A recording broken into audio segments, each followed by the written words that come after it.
does your Premiere Pro editing timeline look something like this? Super frustrating, I get it. Makes you want to smash your head into a wall. But luckily there's a very simple fix for this, and they are called proxies. Proxies are one of the most useful editing tricks that I have picked up in my editing adventures. Now, a quick disclaimer, this is not going to be a super technical explanation of proxies in footage and video codecs. Some might even say that this is oversimplified, but I want to make this as simple as possible so that anybody watching this can understand this. So I'm going to be showing you two different ways to create proxies. The first way is very simple. If you're creating a fresh new Premiere project file and you're editing your footage in for the first time, this is the least messy way probably to create proxies. But maybe you're already halfway through a 1080p edit and your buddy comes along and gives you a whole bunch of 4K files and it just crushes your timeline. You're skipping frames like crazy. All of a sudden you're pulling your hair out. Well, the second way I'm going to show you is how to create proxies when you have already started working within a project. And you can create proxy files for that specific footage that's giving you trouble, or you can also use that technique to create proxies for all of the files that you have in your project. Now, if you already understand what proxies are and you're just looking for a tutorial on how to actually create them, you can head to this time in the video. Otherwise, I'm going to urge you to stick around for just a couple minutes, and I want to explain a few things to you that's going to help you wrap your head around why your footage gets so slow in Premiere. We're going to talk about how your camera creates files, different types of video codecs, and why certain file types bog down your editing timeline and some don't, what proxies are, and why they're actually useful. So starting at square one, we first need to understand how your camera turns the image that it's seeing into a file on your SD card or your memory card, whatever it may be. And that is with a video codec. A codec is essentially the way that your video camera turns the image that it's seeing and turns it into a playable file onto your memory card that you can then drag onto your computer and edit with.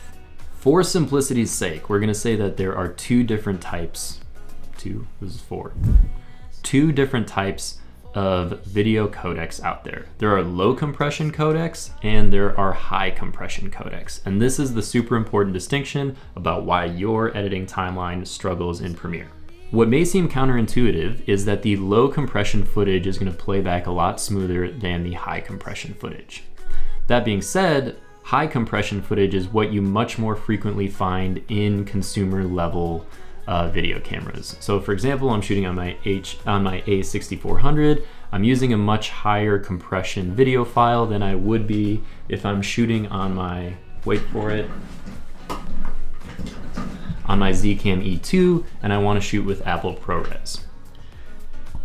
Now, what we need to understand is that high compression footage or video codecs create much smaller file sizes.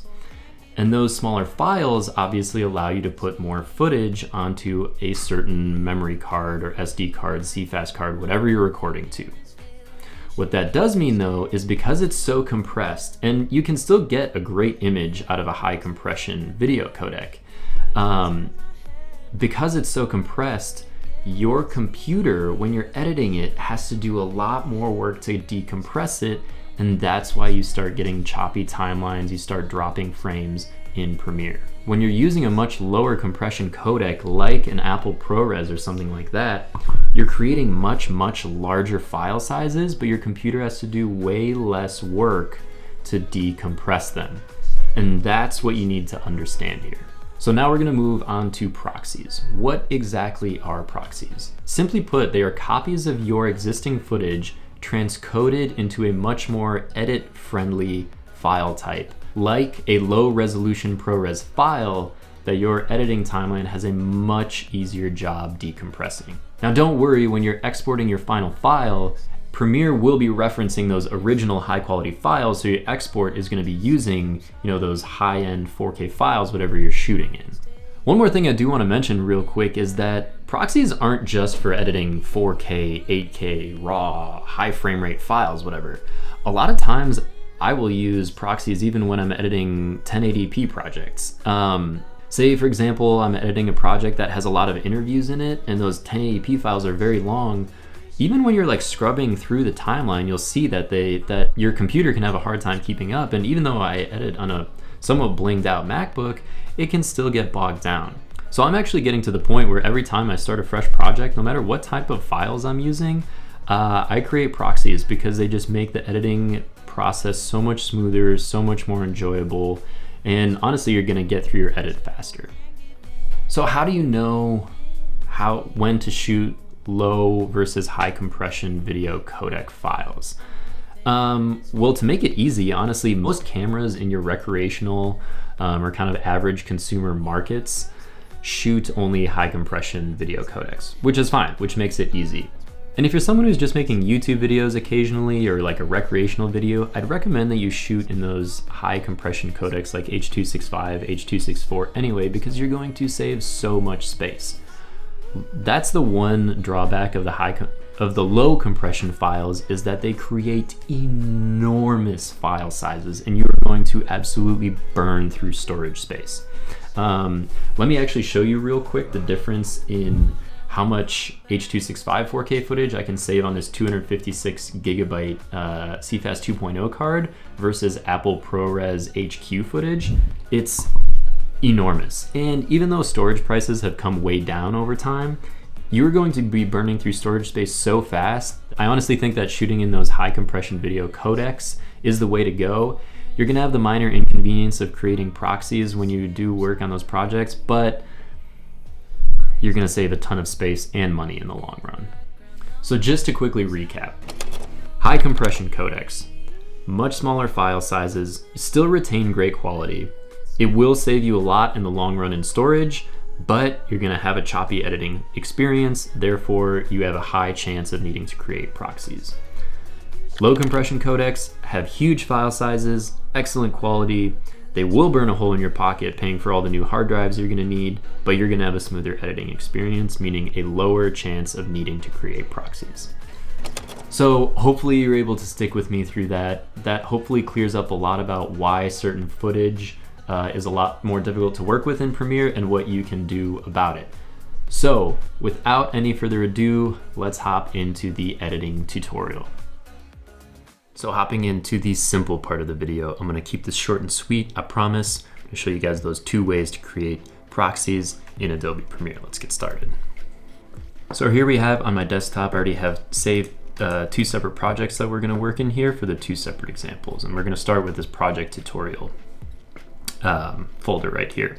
So I've already got Premiere open. What we're gonna go do is create a new project, and that project I'm going to call proxy tutorial. Now this is important. This first way that I'm showing you guys is how to create proxies when you're first creating a new project. So we're gonna save that, give this thing a home, save this in the project folder for my proxy tutorial project, choose, and then here comes the important part. So we're gonna click ingest settings, check that box, create proxies, and looking at this, now we remember, hopefully, that H.264 is a higher compression file, meaning that the editing software has to do more work to decompress it and it can slow it down. So we're gonna go ahead and choose ProRes medium resolution proxy. And then we are going to save the proxies in a separate location, and just to keep everything super clean. Otherwise they save as a copy right next to the footage from your footage folder. So within my project folder, I'm just gonna create one more folder called proxies, and then, okay. So it's as simple as that. Now, once we have created the project, I am going to open up my Finder window again, go to my footage, and just drag that in. And once I have dragged that in, Adobe Media Encoder should automatically pop up and start creating proxies for those footage files that I have copied in. Green check mark will show up when they're done. And the cool thing about this setting is that once you pull footage in the future to your project, if you have to, Adobe Premiere will recognize that, pop open Media Encoder, and automatically get to work creating those proxies. Now, at least on my computer, when I am using Premiere, it will pause the Media Encoder because it doesn't have enough power to run both at the same time. So just a heads up, you can't really continue editing while the proxies are being created. Just give your computer a second and you'll be able to get those proxies done. So apologies if you can hear my fans rearing up. That normally happens when you are creating those proxies with Media Encoder. Now I'm going to drag a clip to the timeline here. I know it's going to create a 4K sequence because these are both 4K clips. And when I scrub through this, I can see it's choppy. You know, even if I'm just letting this play through, eventually it will start stuttering as the computer has a hard time continuing to unpackage, to decompress those files. So what we're going to do is, if you don't have this little button right here, we're going to go over to the plus sign, and from this menu you can click and drag it into this toolbar. So we're going to hit OK, and then activating those proxies is as simple as clicking that button. And now we can see that we can scrub through super quickly, because now the project is referencing those ProRes medium resolution files that we created, which are much easier for the computer to digest and the project to digest. So this is what it looks like. Again, we can deactivate those proxies, and you might want to deactivate proxies here and there if you're color grading, if you're really pixel peeping at something, but otherwise I keep my project in the proxy mode for the majority of the edit. So now we're going to jump into the second way. So I've already got this project open. I've created the project file within Premiere. Now what we're going to do is just drag one of these footage clips again into the timeline to create a 4K sequence. I know it's a 4K sequence because it's a 4K clip, and this was shot on a Mavic Air. DJI drones are notorious for having high compression video files, and we can see, of course, that it is really stuttering. Now I have this other file in my project here, which is a ProRes file, and I know that this is going to play back super smooth because it's a ProRes file, but this is a 4K 60 frame per second file. But check this out, you guys, how smooth this is playing. Like, the computer is not having a hard time whatsoever with this. So that's just a quick demonstration of how ProRes really works in action. But so for the case of this project, I just want to create a proxy clip for this DJI footage. So we want to make sure that instead of selecting the clip from the timeline here, we're actually going to go over and select the clip from the project window. We're going to right click on that, scroll down, and go to proxy, create proxies, and then make sure that QuickTime is selected instead of H.264, which will give us the option to select ProRes medium resolution proxy. Now, if you have a really underpowered computer, you could definitely go for the ProRes low resolution proxy, but I find the medium resolution proxy a nice sweet spot between high enough resolution to look at it for a long time, you know, if you're in a big edit, but plays back smooth enough that you're not going to have any stuttering problems. So we're going to go there. Again, you're going to want to select a home for those files. I like to make that separate folder, and then it's just as simple as hitting OK. Media Encoder should automatically pop open again, and it will create one single proxy for that file. So this file is now finished transcoding, and activating that proxy is again as simple as heading over here to this toggle proxy button and pressing that, and now we have a smooth clip to play. Alright, you guys, so creating proxy files really is as simple as that. These are the techniques that I've picked up. I'm sure there are other ways to create proxies because there are 1,000 ways to do any type of task within Adobe Premiere. This is just what I've come to learn and use, and again, I use this on almost every project that I create these days.